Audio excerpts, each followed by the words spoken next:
everyone, this is Dragonfeather, and I've been getting a lot of requests for helping people learn how to cast circles, so I'm going to do a video on tips on how to cast a circle, and it's really simple, really easy to do, but it takes a lot of practice, and that's what I'm trying to get across here.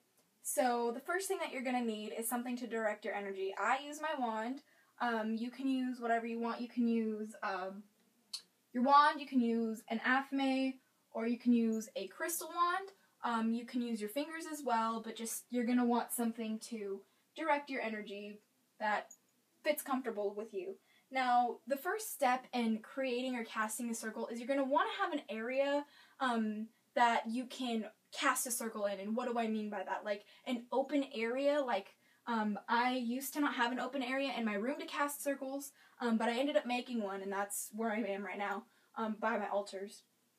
And you can think of your room visually and try to rearrange it to make room if you would like, or you can do it in the living room, do it outside, do whatever, but make sure you have a comfortable place to be and a place that you won't be disturbed in, because if you're going to be disturbed while you're doing magical work, that kind of defeats the purpose.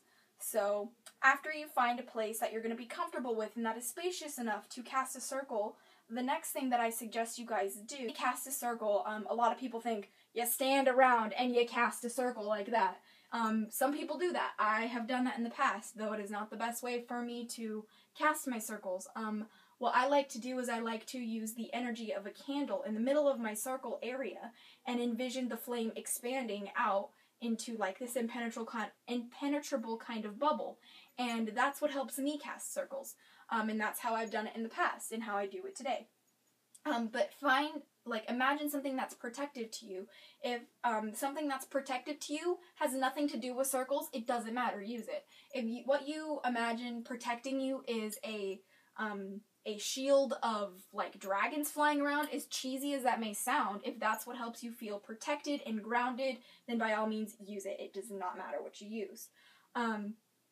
And if you go about it in something that will protect you, it will mean more to you than just casting a circle and you're like, okay, what do I do now, kind of thing.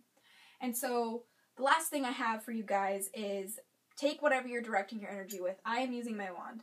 And what you're going to do is you don't necessarily have to use your wand and walk around the circle. I mean, you're more than welcome to do that, and it is a very traditional way to do so. You can also use salt to outline the circle, or rocks or whatever. Salt is very common, by the way. But what you're going to do is you're going to, the way that I envision casting energy is not an actual light. I envision, my heartbeat pumping out the energy in a rhythmic motion, and that is the way I envision energy coming out of my wand when I use it, because my heart is the source of my life. If I did not have my heart, I would not be here. And a lot of people relate your heart with your life force because it's always beating, always going, always keeping you going. And so for that reason, that's why I imagine my heart beating outwards to direct my energy.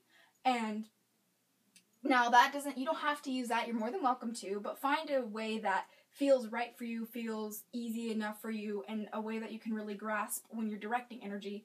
And you can do that. You can go all the way, start from the ground and go all the way around your circle, and then start from the middle and go all the way around the middle, and then start from above and go all the way above. And by doing that, you cast a circle 3 times, which 3 is a very magical number, as we all know.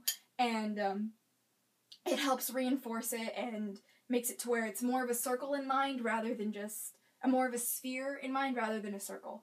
When people think of casting circles, they literally just think of a circle on the ground. Okay, you can't pass a circle, kind of like from SpongeBob, and they drew the circle on the ground and the sea bear couldn't get them in the circle. Yeah, that's kind of a witchcrafty reference for those of you guys who didn't know. Things we learn every day. But if you imagine it more of as a sphere, it's more protecting, and this sphere goes through any objects in your room. It can go through your bed, your floor, your ceiling, whatever. And if you're outside, it goes through the ground, kind of thing, if you want to think of it that way. But yes, that's really all I have to say. Casting your circle, I would highly recommend grounding yourself first before you cast a circle, and making sure that you have cleared the space of any energy, whether you're using a besom, a bell, clapping, incense, whatever you're doing, make sure you cleanse the area before you cast your circle, because you don't want any energies interfering with your practices. And really practice casting circles, even when you're not at home. Even when you're sitting in class or sitting at work, you can cast a little circle around yourself just to practice and just to get good and get better at it so you can cast more powerful circles in the future. But yeah, that's all I have to say. And if you guys have any questions, let me know. Leave a comment or contact me through Facebook or Tumblr. I am starting to open up more social media networks, and once I get all that on there, I will give you guys my Twitter, and I will also give you guys my Instagram for those of you who do not have it already. And yeah, I hope that helps. And any questions or comments, like I said, leave them below and let me know, and I'll get back to you guys. But until next time, blessed be, and bye!